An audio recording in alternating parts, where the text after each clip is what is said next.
पहली बार 50 साल बाद एक भी स्टेट में कोई कम्युनिस्ट गवर्नमेंट नहीं बची। वेस्ट बंगाल में 2011 में हट गई, त्रिपुरा में 2018 में, और अब केरला जहां एक लौती लेफ्ट गवर्नमेंट बची थी वहां भी वो सत्ता हार गई। Hello, this is Saumya Gupta and let's dive deeper into the Kerala elections. Kerala में 35 इयर्स तक एक फिक्स पैटर्न चलता था। हर 5 साल में गवर्नमेंट चेंज हो जाती थी। इस पैटर्न को रिवॉल्विंग डोर पॉलिटिक्स बोला जाता था। लेकिन 2021 में पिनाराई विजयन ने हिस्ट्री चेंज कर दी जब लेफ्ट डेमोक्रेटिक फ्रंट यानी एलडीएफ वापस सत्ता में आ गई, यानी 2 टर्म्स एक साथ। पर इस बार 2026 में वापस चेंज आ गया। अब थोड़ा नंबर्स पर नजर डालते हैं। टोटल 140 असेंबली सीट्स में Congress led United Democratic Front यानी यूडीएफ ने 102 सीट्स जीती, यानी complete majority, no stress. Now within UDF Congress alone 163 seats, Indian Union Muslim League और आईयूएमएल 122 सीट्स, लेफ्ट अलायंस या लेफ्ट डेमोक्रेटिक फ्रंट एलडीएफ ने 35 seats जीती। अब इसमें communist party of India Marxist यानी सीपीआईएम ने 26 सीट्स जीती और कम्युनिस्ट पार्टी ऑफ इंडिया यानी सीपीआई ने 8 सीट्स जीती और बीजेपी ने 3 सीट्स हासिल करी। अब ये सीट्स कम है, लेकिन केरला हिस्ट्री में बीजेपी का ये अब तक का बेस्ट परफॉर्मेंस रहा है। तो अब सवाल ये है कि इतना बड़ा चेंज आया कैसे, कांग्रेस लेड यूडीएफ जीती कैसे और left alliance LDF 2 consecutive terms के बाद हारी क्यों? First factor, Congress unity.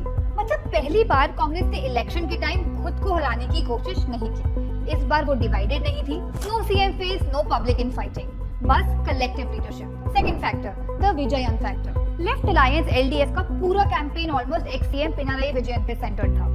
और जब इलेक्शन पर्सनालिटी सेंट्रिक हो जाता है ना, तो एंगर भी डायरेक्ट टॉप लीडरशिप पर आता है। और विजयन के दूसरे टर्म तक आते आते कुछ लेफ्ट सपोर्टर्स को लगने लगा था कि पार्टी और गवर्नमेंट की पूरी पावर जरूरत से ज्यादा सीएम और उनकी क्लोज सर्कल के अराउंड सेंट्रलाइज हो गई है। Third factor, LDF campaign. अब लेफ्ट अलायंस एलडीएफ अपने कैंपेन में गवर्नमेंट इंफ्रास्ट्रक्चर प्रोजेक्ट्स हाईलाइट कर रही थी, लेकिन पब्लिक बोल रही थी कि भाई ईएमआई देखो, ग्रोसरी बिल्स देखो। मतलब इस बार लोगों ने डेवलपमेंट स्पीचेस से ज्यादा अपनी डेली लाइफ देखी, inflation, unemployment, farmer distress. Fourth factor, Muslim and Christian voters. Muslim और क्रिश्चियन वोटर्स ने कांग्रेस लेड यूडीएफ का साथ दिया। केरला में मुस्लिम्स लगभग 27% है और क्रिश्चियंस 18% है। दोनों मिलकर ऑलमोस्ट आधी पॉपुलेशन बनाते हैं।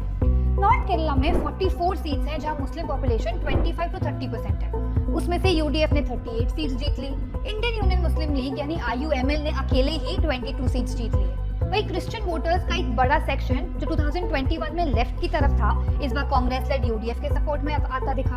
फिफ्थ फैक्टर और सबसे controversial factor, Sabarimala temple gold controversy. 2025 में खबर आई कि सबरीमाला टेंपल से गोल्ड चोरी हुआ है, गोल्ड प्लेटिंग हटाई गई है और कम्युनिस्ट पार्टी मार्क्सिस्ट के लीडर्स पर एक्विजिशन लगे। इस इशू ने हिंदू वोटर्स में नाराजगी पैदा करी थी। ये चीज बीजेपी ने अपने कैंपेन के दौरान अग्रेसिवली हाईलाइट किया। रिजल्ट, कुछ हिंदू वोटर्स बीजेपी के साथ गए और कुछ ने कांग्रेस लेड यूडीएफ को सपोर्ट किया। लेकिन अब केरला पॉलिटिक्स में अगला बड़ा सवाल है कि सीएम कौन बनेगा। Leader of opposition VD Satheesan एक स्ट्रॉन्ग कंटेंडर माने जा रहे हैं। Former opposition leader Ramesh Chennithala भी रेस में हैं, जो 2021 में कांग्रेस लेड यूडीएफ के सीएम फेस थे। लेकिन असली ट्विस्ट तो किसी और नाम से आ रहा है, केसी वेणुगोपाल, राहुल गांधी के क्लोज, हाई कमांड के ट्रस्टेड लीडर, और कहा जा रहा है कि इनकमिंग एमएलएज का एक बड़ा सेक्शन उनके इन्फ्लुएंस में है। आपको क्या लगता है, कांग्रेस लेड यूडीएफ ने मेजॉरिटी तो हासिल कर ली है, लेकिन क्या कांग्रेस सीएम लीडरशिप फाइट को मैनेज कर पाएगी या अभी भी कहानी कोई नया मोड़ लेगी? That's all for the day. For more such updates, stay tuned only on Sunset Flix.